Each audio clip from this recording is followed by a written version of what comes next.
Hello, everybody! Hoje, a nossa aula, nós vamos falar sobre o segundo condicional, tá?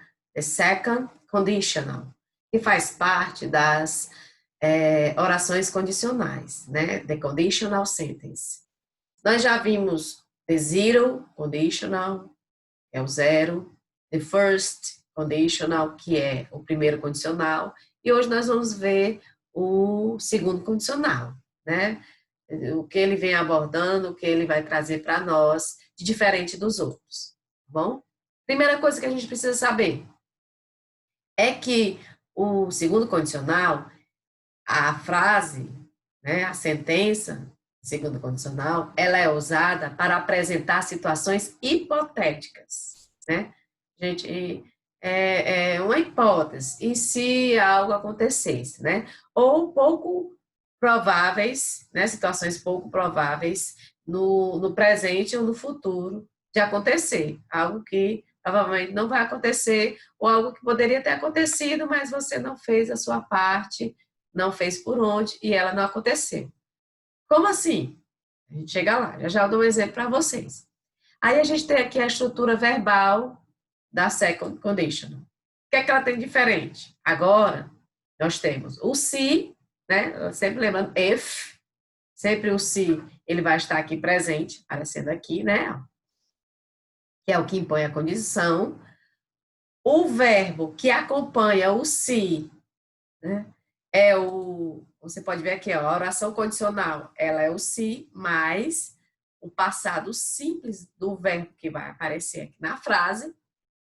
E a segunda oração, que é a oração principal, ela vem acompanhada do would, que é o verbo auxiliar, que transforma o verbo principal, que vai aparecer aqui, né? A oração principal tem o would, auxiliar, mais um verbozinho aqui, principal, que eles dois juntos vão formar o que a gente chama no presente, o que a gente chama no português, né?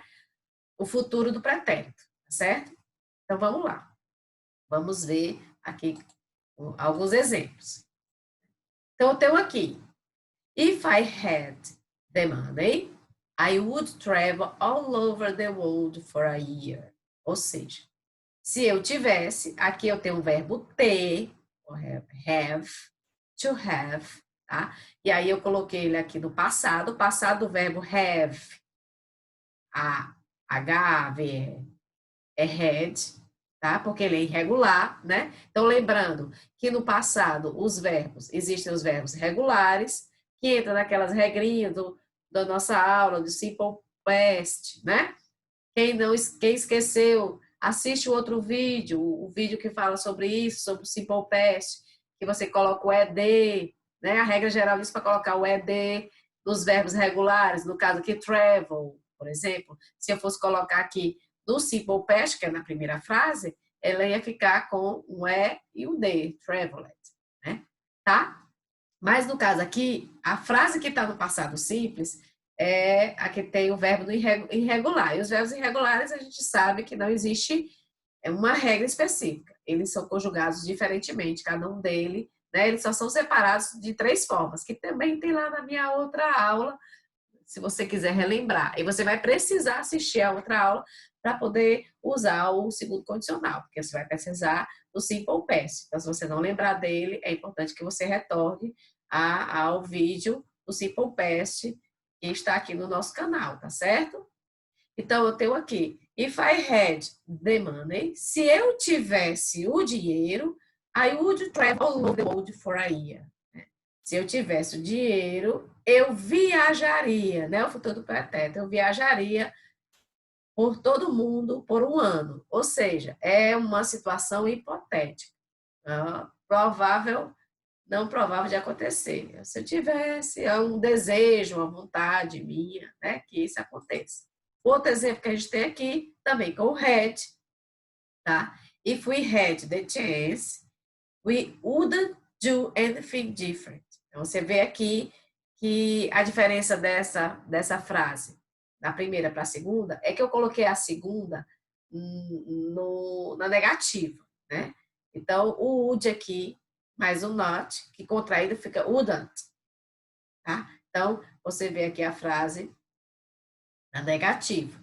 E o verbo sempre vai ficar na forma normal, a forma base dele, no infinitivo sem o to, tá? Nesse caso aqui, você vai usar o auxiliar e o verbo normal, quando a oração principal, né, que pede o would, quando a oração é condicional é passado simples, sempre vai ser would. Passado simples casa com would, tá bom?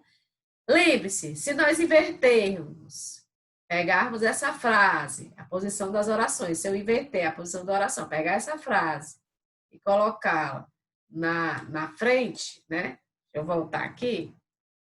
Ó, se eu pegar essa frase e colocar para frente e colocar essa frase para trás, ou seja, vai ficar na frente ou atrás, né? Nós eliminamos a vírgula e vai continuar. Pode acontecer isso, pode acontecer isso. É correto sim. A gente pode usar sem problema nenhum o verbo dessa forma. Né? Então, eu tenho aqui I would, desculpa, gente, né? I would travel, ou seja, eu peguei a segunda frase. Quando o if, né? Quando o if vem na frente, as duas frases são separadas por uma vírgula. Quando não tem vírgula, você procura onde está o if, né? Ó, que ele está unindo as duas frases. A primeira frase com a segunda frase, ou seja, você retira a vírgula, eliminamos a vírgula. A oração condicional ficou para o segundo, e lembre-se, aonde tiver o se, o verbo que vai estar aqui acompanhando o se é o verbo no passado simples. E a outra frase é o condicional, é o would, né? Que é o auxiliar, futuro do pretérito, tá? Então, acontece aqui essa inversão. E aí, eu tenho aqui, né? Na forma condicional do tipo 2, geralmente, isso aqui é uma exceção, e aí é importante falar, para que você não se depare e perca um item da questão por conta dessa informação, né? Então, o que é que eu tenho aqui? Eu tenho o verbo to be no passado é o worry ou was.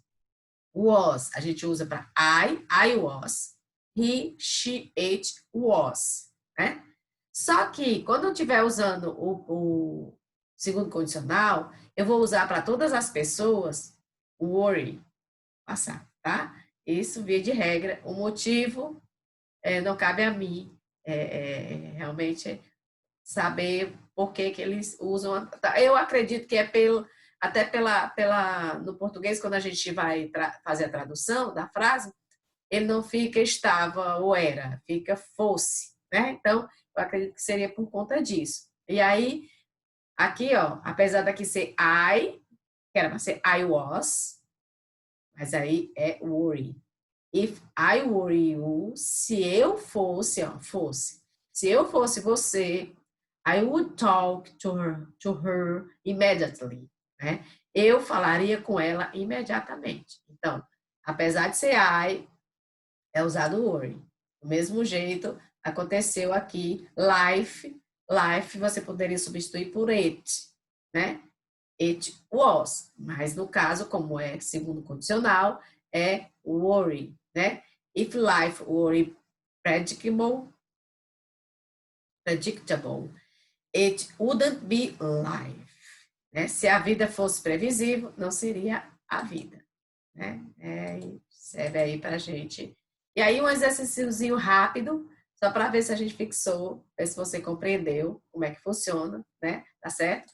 Aí a gente vai ver agora aqui esse exercício rapidinho para você, junto comigo, tentar acertar, tá bom? Então, eu tenho 3 itens aqui, item A, B e C, e aí eu tenho aqui a primeira fase, o if, aí tem o she, e eu tenho o take, que é um verbo irregular, tá?